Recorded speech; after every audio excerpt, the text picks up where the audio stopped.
Hi friends, today our topic is how did Australia beat Pakistan relatively easily in the end, but it was not so straightforward in the beginning. Australia in this match, big time in this match. Let us look at from the beginning, from the toss. Pakistan lost match against India by batting first. They won the match previously against Sri Lanka by batting second. I think this was a major sentiment for Babar Azam choosing on a batting wicket to go to choose bowling first and batting second, which by the way cannot be said as a bad decision according to the condition. But in a batting paradise like Bengaluru, he could have taken the initiative by batting first and setting up a big total. Talk of this match, we have to talk about Australia's first batting pair. They made 259 runs opening partner. Huge mammoth. Both Mitchell Marsh and David Warner made centuries. David Warner making 163. So when the first wicket fell in the 34th over at the score of 259, Australia were on course for making 400 runs. Big hitters at the back end and more than 14 overs to go. Especially need to talk about ninth over in the innings. The score was going around 6 runs per over. From they hit 24 runs of Harris Raw's first over and tongued him all over the park and increased the run rate from then on 7.5 runs 8 per over throughout the first week.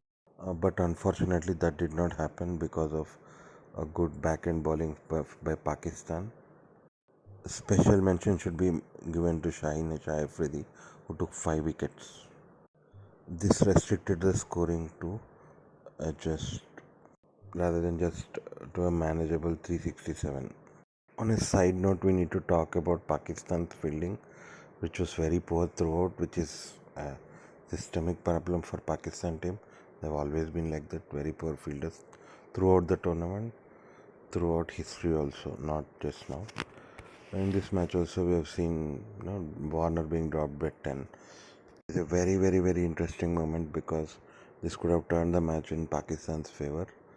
Final analysis, if we remove all the runs from David Warner, it could have been probably 300 odd runs, and Pakistan could have easily chased that. So it was a real possibility if that had happened. Fielding was tight. So Pakistan need to just score 368 runs instead of 400 odd runs if it would have been if Australia continued hitting them. Now it was manageable and they had to just hit 368 runs, which is not very far off from their 345 odd runs chase, just 20 runs extra uh, in against Sri Lanka, and they began well in this match compared to any other match till now. They had hit 134 odd runs for the first partnership and hit a very good score rate of around 6.5 runs per over. Credit should be given here to Stoinis for taking the first 2 wickets at nearly in his first 2 overs and restricting Pakistan's flow. Pakistan played well enough, losing wickets like Babar Azam, Saud Shakil. Till Iftikhar was batting, it was really looking possible. So when Iftikhar hit Cummins for his third sixer, score was 268 and almost 13 overs were left, which was approximately 8 runs per over. It was very, very gettable on the surface.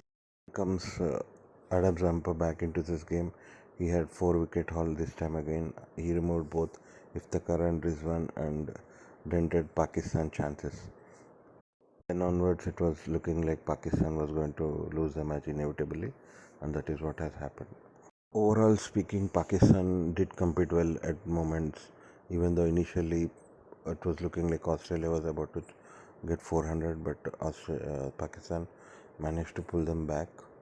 So, enough credit. I was expecting an easy victory for Australia, but when Iftikhar was batting, the other way was very, very plausible. In fact, it was looking very manageable too. But still, criticism should be given to the Pakistan team because they generally don't start very attack too much. They're always under par. They always go, and it's middle over which they're taking advantage of. And if it doesn't work out, they're always going to lose a match. So that is what has happened here in a typical fashion. If the car fired well, they would have gone to victory. In the last match, Rizwan played well along with others, like Abdullah Shafiq. But this time, unlike Sri Lanka, it didn't work out for him or the other. Pakistan in this tournament, I don't think they're going to change their style. So all depends on their middle over 20, 30 overs. Usually target the weak bowler of the opponent. If that doesn't work out, this is always going to happen if Pakistan is chasing. Losing Shadab, changing Shadab to Osman Umir, some change their fate, and actually, I don't think it has worked very well for them, at least this time. Australia again, same. They played the same 11, which they've been playing for the last two matches, and they're actually looking very strong right now. Australia is back big time, and it is a threat to the other teams. Opening stand was not firing till now. Now both openers got runs under their and big time, many runs under their belt. Now any team will fear Australia again, which is great for the tournament.